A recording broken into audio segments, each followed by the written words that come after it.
స్వచ్ఛమైనది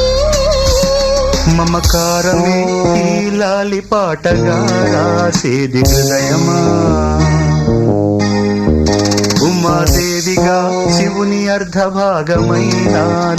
నిలువుమా శుభ లాలి లాలి జో లాలి లాలి జో